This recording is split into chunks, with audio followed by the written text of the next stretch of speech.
Welcome. It's good to have you back on board, sharing with me in this way.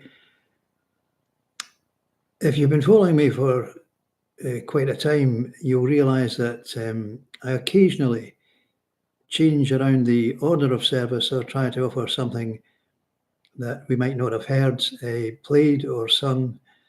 And this week, I decided to do something slightly different within the service, inasmuch that, as you've probably already heard there, the intro hymn, that most of the hymns are sung today by male voice choirs. Wales, for example, I think is known as the land of song and castles. Well, the hymns are well known, and I hope you will all enjoy this week's presentation with me. Don't worry about hymns being sung in Welsh. There are words in English to follow this through as well.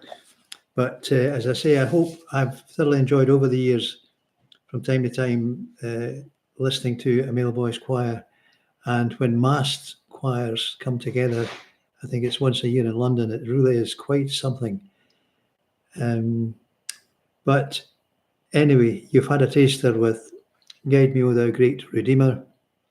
Let me officially say good morning, and I'll give you the weather update because I think everywhere is being battered by storms.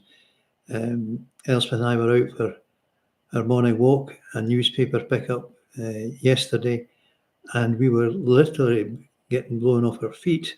It really was so strong in this neck of the woods. But as I say, welcome to this weekly channel, and my thought for the day. To those listening for the first time, my name is the Reverend John Mitchell, retired minister of the Church of Scotland.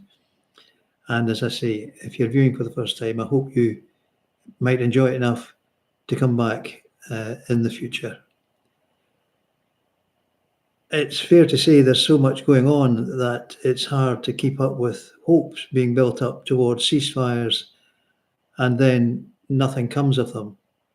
So we continue to hold all in our prayers, and with a great deal of patience. That is the word for today's service, patience.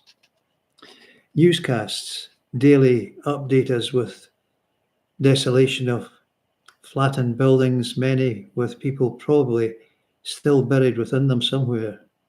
Families, of course, fleeing for their lives on all sides, with what's left of their belongings being hurried away in a wheelbarrow. Traffic struggling to manoeuvre, particularly medical vehicles with seriously ill victims. So many scarred for life as they pray and wait for peace and calm. Yet that is exactly what we have to do. We have to wait for peace and calm.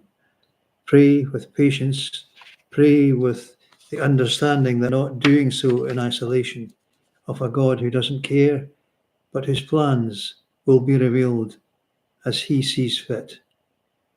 Let us be patient through our time together this morning as we worship with our first hymn, Abide with Me.